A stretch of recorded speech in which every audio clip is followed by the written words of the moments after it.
Hi, my name is Ashley Riley, a student at Fort Hays State University. This presentation entitled Michael Fullan, What Great Leadership Means to Education is for Educational Leadership course AEP 855 for the spring 2015 semester. The early life of Michael Fullan, he was born in Toronto, Ontario, Canada. He was the oldest of 7 boys. In 1969, he earned his PhD in sociology from the University of Toronto. Also at the University of Toronto, he worked as a graduate teacher, a researcher, and a leader of in-service programs. He led the merger of the University of Toronto's Faculty of Education with the Ontario Institute for Studies in Education in 1996, and at the age of 63 he stepped down as dean from FEUT, and he now serves as professor emeritus. During his research with the Premier of Ontario, he also found that transparency of results and practice was absolutely essential for whole system reform to be successful. In 1998, Fullan and British educator Andy Hargreaves co-authored What's Worth Fighting For in Education. The central theme was that teacher quality and morale were fundamental to pupil learning and well-being. Fullan outlined the complex job faced by school principals in What's Worth Fighting For in Principalship in 1997 and outlined strategies to improve school effectiveness. The Moral Imperative of School Leaderships of 2003 examined the moral purpose of educational leadership and the role principals played in transforming schools. Fullan addressed the topic of school change and motion leadership in 2010 and outlined ways to connect peers to purpose, gain trust, overcome resistance, and provide transparency. All Systems Go focuses on whole system reform. He recently completed Motion Leadership, the movie, which is an outline video-based learning program on how leaders get positive movement at the individual school and system levels. Let's take a look.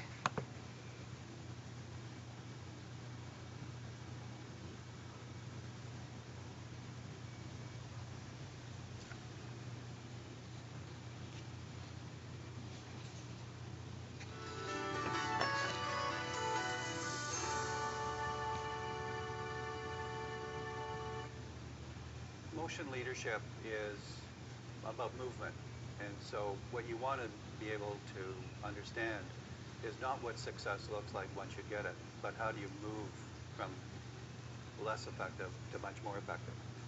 By moving, I mean turning around individuals, turning around the school, a whole school system, a whole bigger system, a state or province. So if you don't understand the actual motion movement inside and out, then you won't be able to accomplish it in your own situation. You'll just see examples of success and failure, but not how to get there.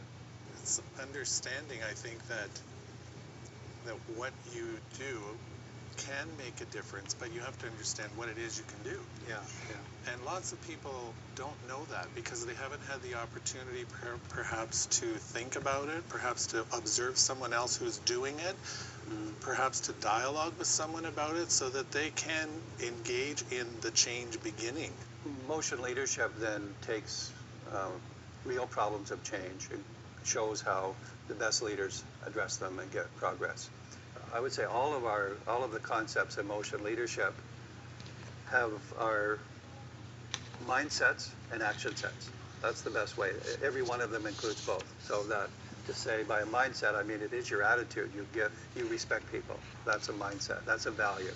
But also, if you don't act in a way that convinces people that you respect them by your daily actions, you also won't be convincing. So the motion leadership is both mindset and action set. And both of the mindset and action set are practical. They're grounded. It's learning by doing and thinking about what you're doing. So you're pulling out the thinking from the doing. Once again, it's practice to theory. So it's the reflection that derives from doing. I have come to, I think, be convinced about the behavior. When a behavior is changed and a positive outcome about student learning is clearly demonstrated, then there is an opportunity for ample reflection and ample discussion. And the more that reflection and discussion takes place, the richer and deeper a belief will become. That it is the behavior that they embrace as a first step to change. That's the key learning component here for everybody. If you don't get the whole system engaged, one person can make changes for a while, but it will not last because the system helps or hinders, or even if it's neutral, it won't help move forward. So it's not the abstract thinking, and it's not just the doing. It's the grounded doing with the thinking part.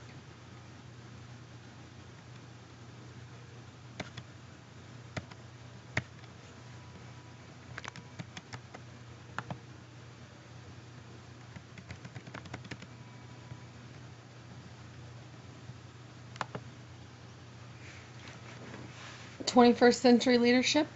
Here's some comparison between what 20th century and 21st century leadership looks like. I think one of the main comparisons is that we are a global network, we are a global environment. We're not just about our local areas or our local state. We are connecting with people all around us. Where our environment was once seemed stable, it is now full of chaos and uncertainty. Modern leaders must change the way they lead to meet the reality of the 21st century. Here's a few more examples on how leadership has changed. One of the main ones I'd point out in this one would be society. People are more opinionated. They promote their own success by acting with the greater good in mind. Diversity, respect that makes positive use of key differences, including gender, age, ethnicity, nationality, and points of view.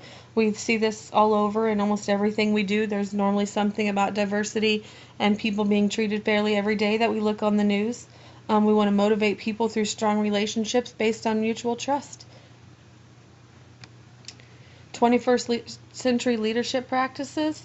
One is holding a shared vision and core values, engaging in continuous self-development and reflection, coaching and nurturing the development of others, creating learning communities including diverse individuals and perspectives, achieve balance in emotional, spiritual, and physical aspects of life, developing trusting relationships and attend to their basic needs of others, tackling the difficult issues, challenging others when they depart from core values and initiate change, showing mutual respect, being accountable for one's actions, and being honest with self and others.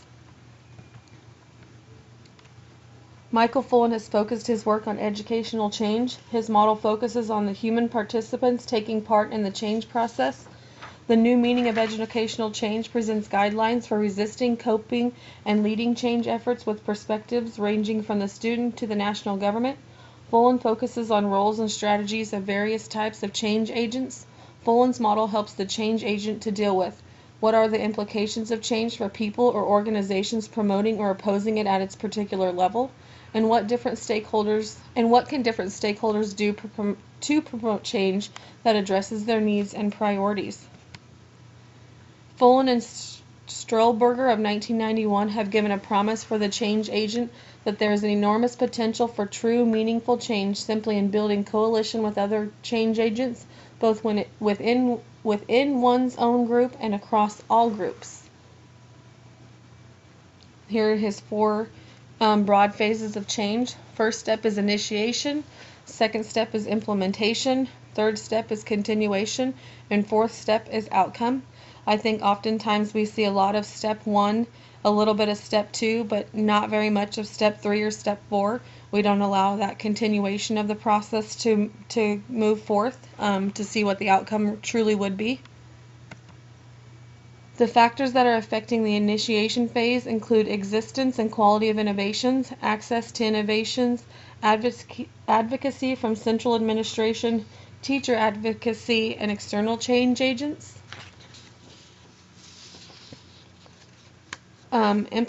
Implementation, there are 3 areas affecting implementation. There are characteristics of change, local characteristics, and external factors. For continuation is a decision about institutionalization of an innovation based on the reaction to change, which may be negative or positive. Continuation depends on whether or not the change gets embedded or built into the structure, and that could be through the policy, the budget, or a timetable. The change has generated a critical mass of administrators or teachers who are skilled and committed to the change, and the change has established procedures for continuing assistance.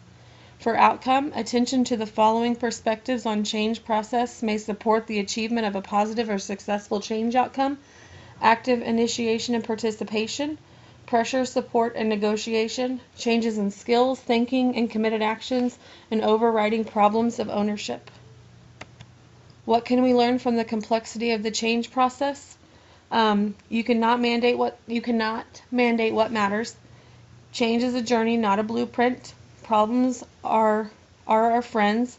They are the route to deeper change and deeper satisfaction. Vision comes later because the process of merging personal and shared vision takes time.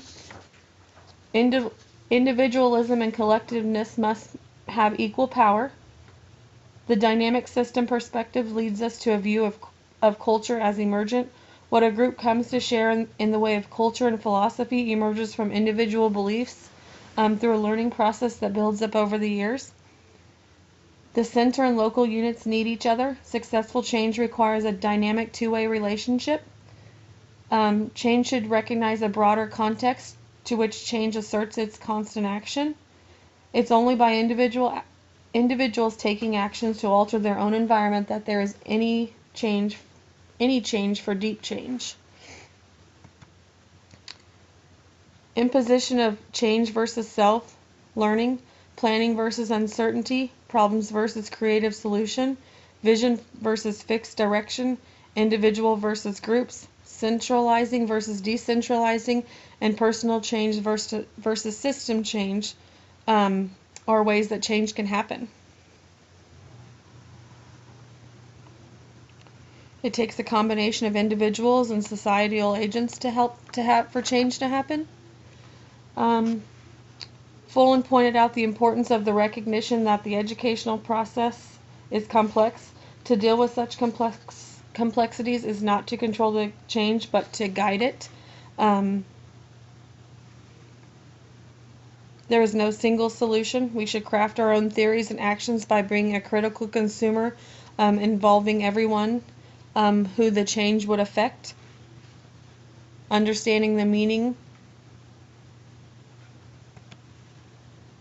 Without internal school development, teachers tend to play it safe with parents. Sometimes teachers will keep parents at a distance, but in turn it widens the gap between the school and the community. This is for a child to be successful. Teachers, parents, and the community all need to be involved.